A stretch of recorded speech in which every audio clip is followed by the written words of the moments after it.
안녕하십니까. 위트니스 교수입니다. 자, 오늘은 일곱 교회 중에서 4대 교회에 대해서 함께 공부를 해보도록 하겠습니다. 요한계시록 3장 1절부터 6절까지 말씀을 함께 보도록 하죠. 요한계시록 3장 1절부터 6절까지 같이 함께 읽어보겠습니다. 4대 교회의 사자에게 편지하라. 하나님의 일곱 영과 일곱 별을 가지신 이가 이르시되 내가 너의 행위를 아노니 내가 살았다는 이름은 가졌으나 죽은 자로다. 너는 일깨워 그 남은 바 죽게 된 것을 굳건하게 하라. 내 하나님 앞에 너의 행위에 온전한 것을 찾지 못하였으니 그러므로 네가 어떻게 받았으며 어떻게 들었는지 생각하고 지켜 회개하라. 만일 일깨지 아니하면 내가 도둑같이 이르리니 어느 때에 내게 이르는지 네가 알지 못하리라. 그러나 사대에 그 옷을 더럽히지 아니한 자 몇 명이 내게 있어 흰옷을 입고 나와 함께 다니리니 그들은 합당한 자인 영고라. 이기는 자는 이와 같이 흰옷을 입을 것이요 내가 그 이름을 생명책에서 결코 지우지 아니하며 그 이름을 내 아버지의 앞과 그의 천사들 앞에서 시인하리라. 귀 있는 자는 성령이 교회들에게 하시는 말씀을 들을지어다. 아멘.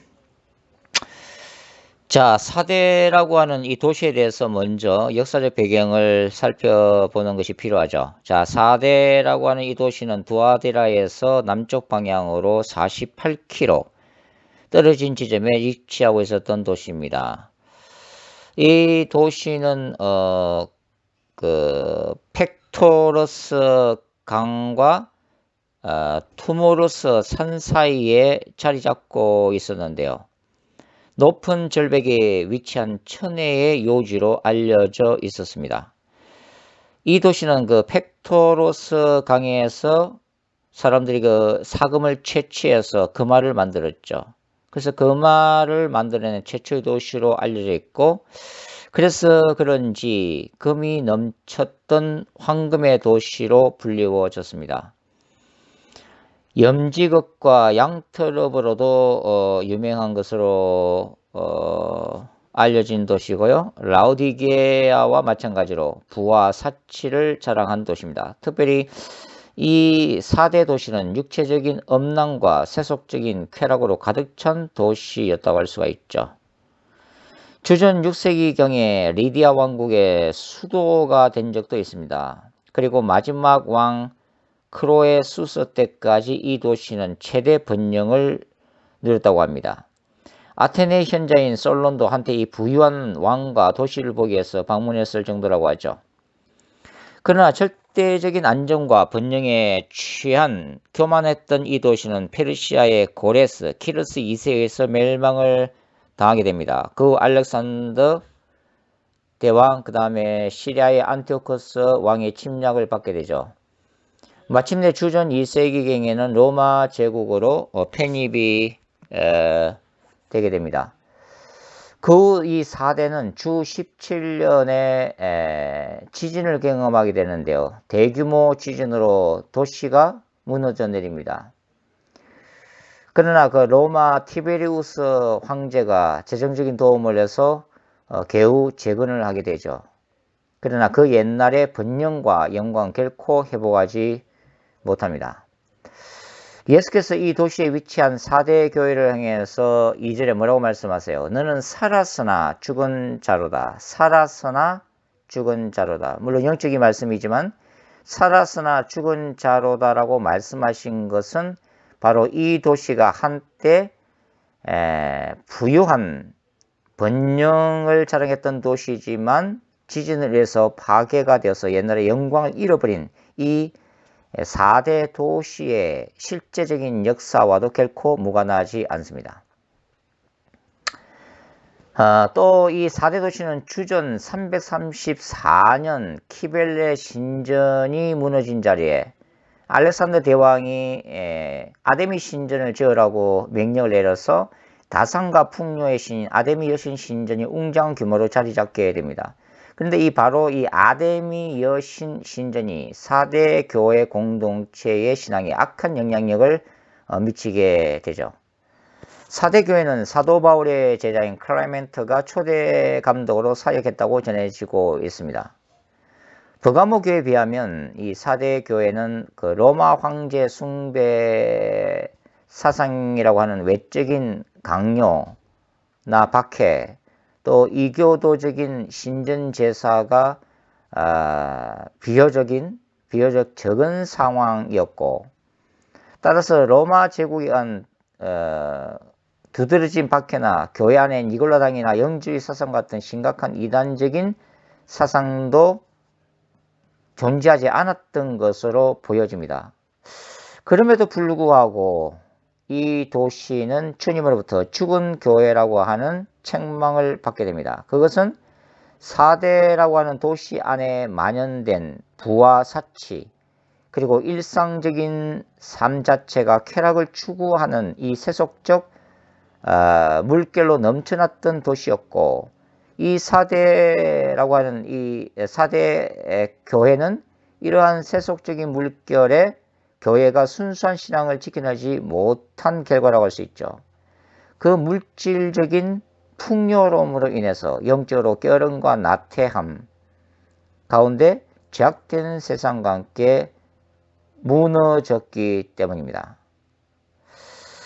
자, 이 도시에 존재했던 이 아데미 신전, 로마의 다이아나에 해당되는 여신이죠. 이 아데미 신전은 우리가 이제 다른 교회에서도 공부했던 것처럼 이러한 그 신전이 세워지게 되면 어떤 일이 나죠? 바로 그 도시 사람들이 이 신전 예배 참석해서 우상에게 제물을 바칠 뿐만 아니라 그 신전에서 소위 말하는 그 여사제와의 섹스가 행해지게 된다는 거죠. 그러니까 종교의식이라는 이름으로 육체적인 음란에 이 4대 교회도 빠지게 된 것으로 우리가 추정을 할 수가 있습니다.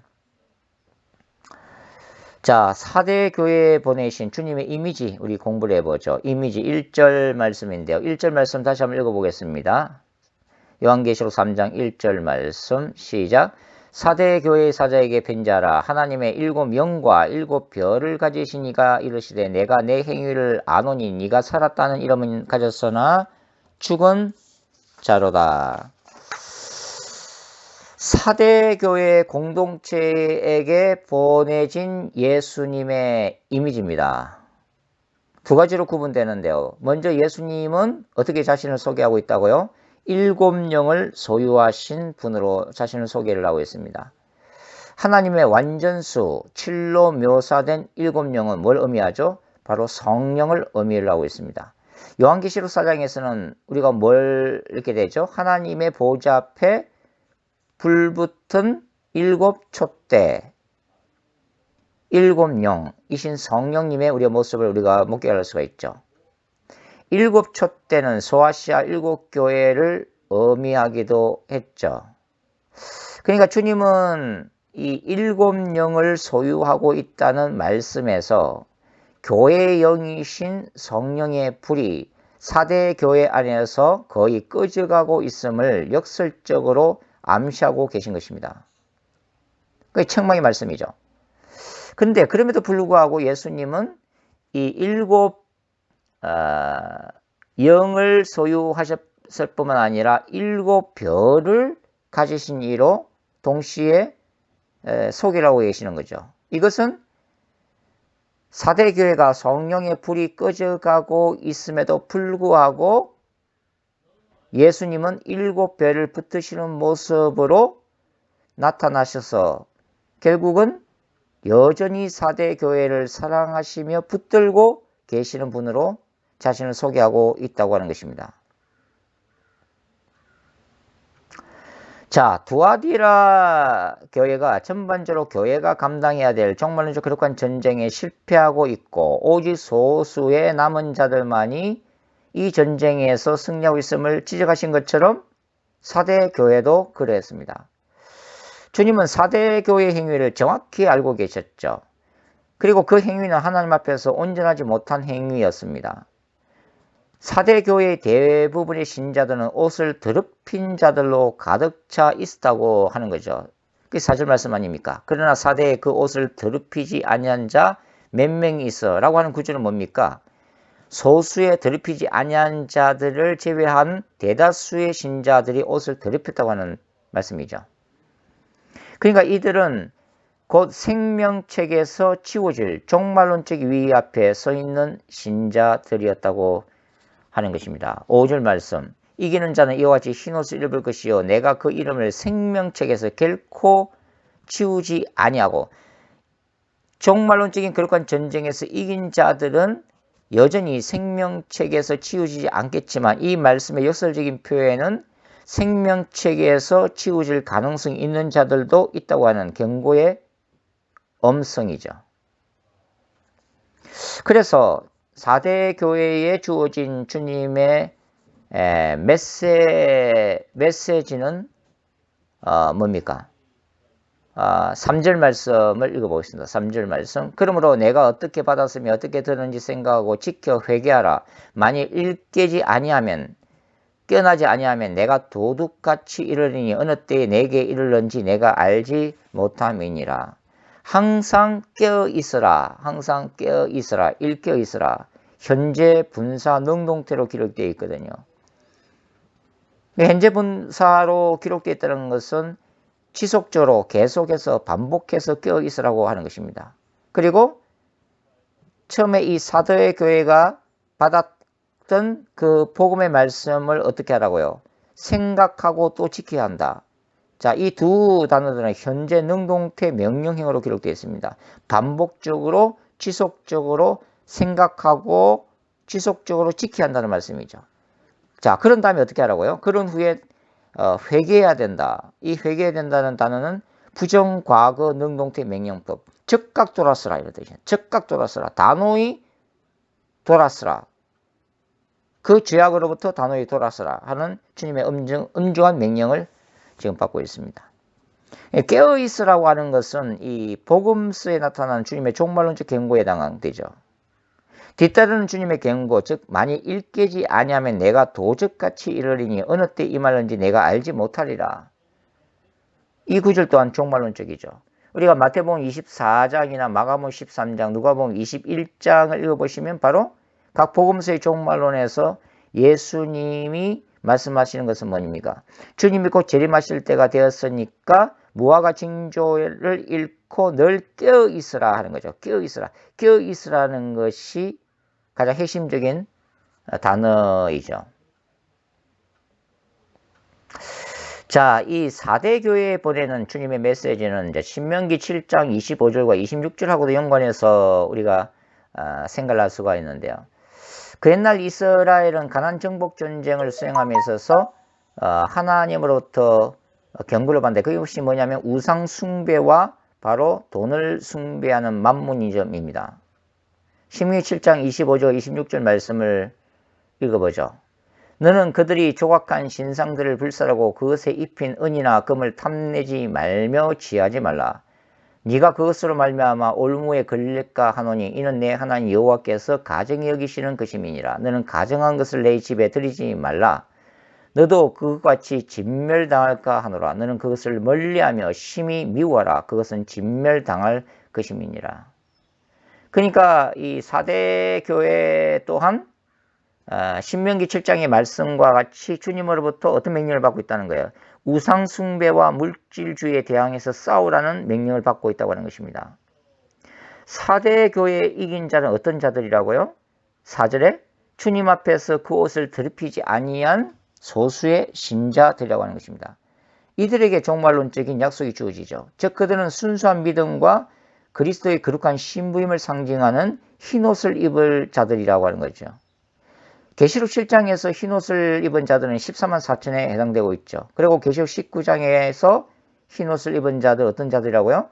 예수 그리스도의 재림 시 하늘의 혼인잔치에 참여할 참된 신자들로 기록이 되어지고 있습니다. 바로 이 이긴 자들은 계시록 20장에 따르면 생명책에 기록된 자들이죠. 그리고 예수 그리스도만을 주님으로 고백하고 그 고백대로 행동함으로써 하나님 앞에 인정될 자들입니다. 자, 5절에 이 기록된 약속의 말씀을 받지 못한 자들. 자, 5절 말씀을 다시 한번 더 읽어볼까요? 자, 5절 말씀 시작. 이기는 자는 이와 같이 흰옷을 입을 것이요 내가 그 이름을 생명책에서 결코 지우지 아니하고 그 이름을 내 아버지 앞과 그의 천사들 앞에서 신하리라. 이 5절에 기록된 이 약속의 말씀은 이긴 자들에게는 축복의 말씀이지만 이 이기지 못한 자들에게는 두려운 종말론적 경고라고 하는 것입니다. 4대 교회 공동체에 주어진 종말론적 거룩한 전쟁에서의 승리는 뭘 의미할까요? 세속화의 물결을 거부하는 것을 말합니다. 그리고 다시 이 4대 공동체 안에서 뭘 하라고 하는 게 성령의 불을 지피라고 하는 것입니다. 이러한 전쟁은 천국과 지옥을 갈라놓는 심각한 영적 전쟁임이 분명합니다.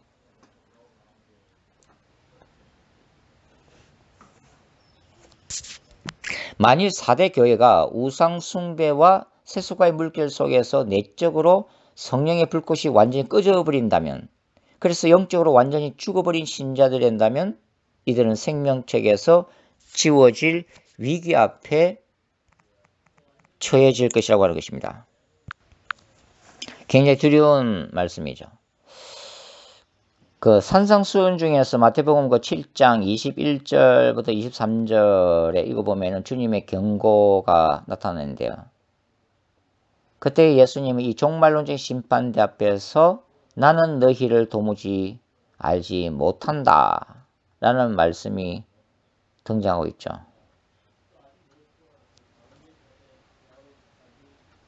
그런 무서운 심판 앞에 설 수 있다고 하는 것입니다.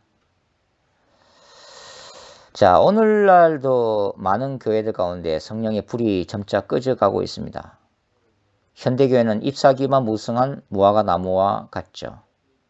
그래서 선한 열매를 맺지 못해 포도원 주인이신 하나님의 심판 앞에 놓여 있습니다.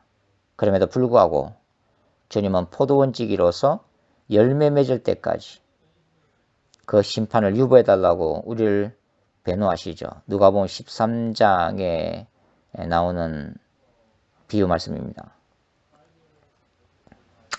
사실 대형 교회일수록 돈과 종교 권력과 성적 타락의 요합에서 크게 흔들리는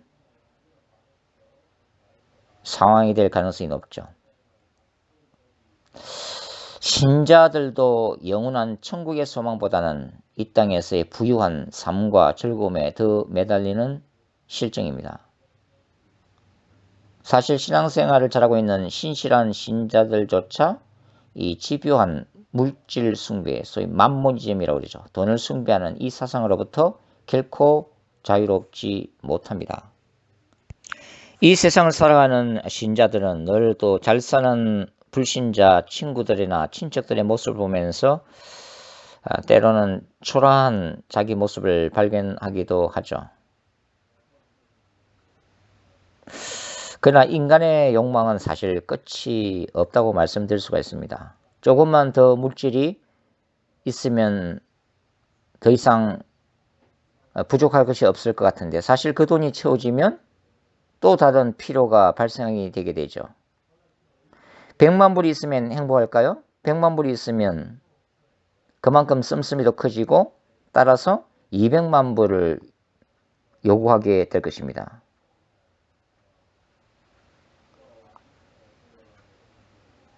물질이 우리에게 반드시 필요하지만 물질이 우리의 영혼을 행복하게 해주는 것은 아닙니다. 사실 물질로 우리의 영혼을 채울수록 더욱더 소금물을 마신 것처럼 우리의 영혼이 갈급해지게 됩니다.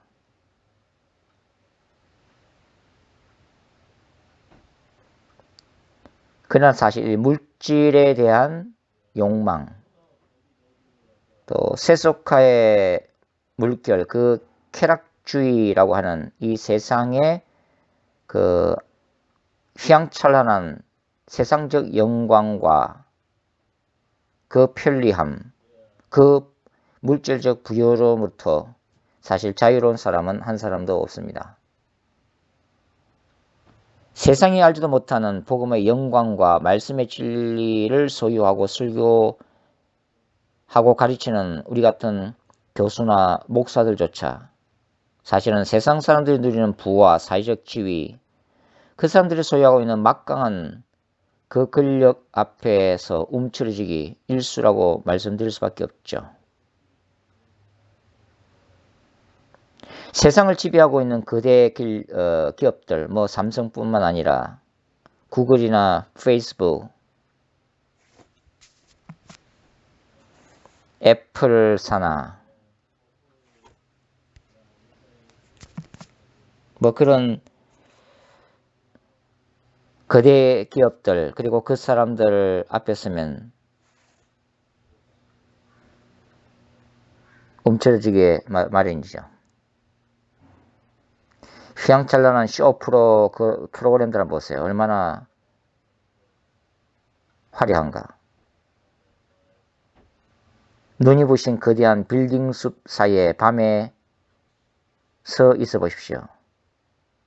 마치 1세기 거대한 아데미 신전 옆에 놓여 있었던 초라한 4대 교회 건물의 유적같이 세상을 포기하고 예수님만을 추구하는 우리 자신이 왜소하게 느껴지기만 합니다. 세상적 쾌락과 즐거움 앞에서 우리의 영혼은 메말라가고 시들어가고 있습니다. 성령의 충만한 기쁨을 경험한 것도 이미 지나가버린 아련한 과거의 빛바랜 추억이 되어버렸죠. 우리가 어떻게 이 거대한 세속화의 폭풍 앞에서 교회 공동체와 우리 자신의 영혼을 지켜낼 수 있을까요? 성령의 충만한 은혜를 사모하고 말씀과 기도로 싸워나가는 것밖에는 대안이 없어 보입니다. 세상이 줄 수 없는 하늘의 영광을 날마다 기억하고 바라보면서 주님과 동행하려고 몸부림치는 것밖에 없죠. 우리의 심령이 하늘 가는 밝은 길을 사모하면서 우리가 우리 속에서 늘 주님께로 끝없이 돌이키는 회개 역사가 일어나고 우리 가운데 강력한 성령의 불이 임하기를 기도를 해봅니다.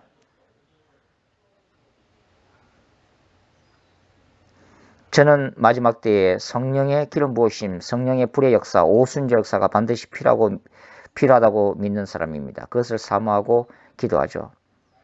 그러나 솔직히 고백하자면 그러한 성령의 사모하는 성령의 불의 역사가 그렇게 쉽게 일어나지 않음에 대해서도 한편으로는 낙담하고 절망하는 적이 한두 번이 아닙니다.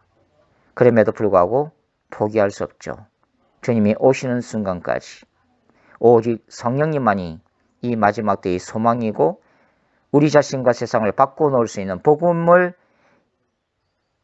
강력하게 증거할 수 있는 예수님의 재림을 준비할 수 있는 유일한 대안, 정말로 거룩한 전쟁에서 승리할 수 있는 정말 충만한 두 증인의 영성을 유지하고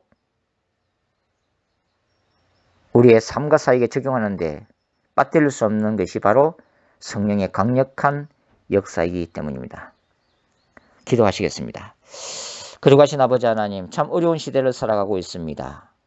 아버지 하나님, 세상 영광 앞에 설 때에 움츠러들고 흔들리고 유혹받는 우리들의 모습을 솔직히 고백합니다. 주님, 우리를 불쌍히 여기시고 도와주시옵소서. 우리가 더욱더 말씀 위에 굳게 서게 도와주시고 우리에게 성령의 충만함과 그 성령의 불의 역사를 허락하여 주시옵소서. 마지막 때 일어날 영적 부흥을 준비할 수 있는 제대되게 도와주시옵소서.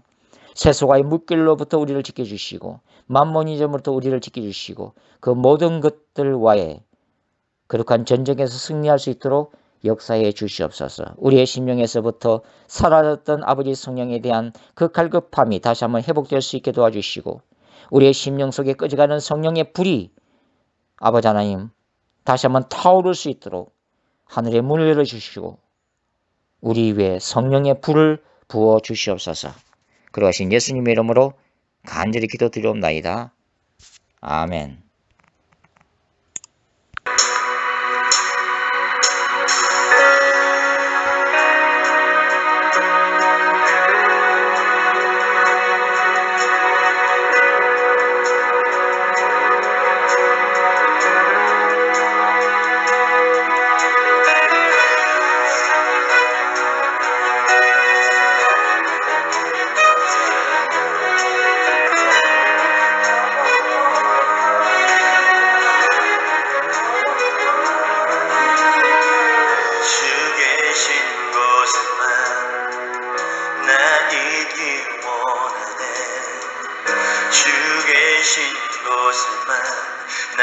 있기 원해 주 사랑 안에 주 계신 곳에만 나 있기 원하네 주 계신 곳에만 나 있기 원해 주 사랑 안에 성령의 불 주소서 내 영혼에 임하소서 주를 원하네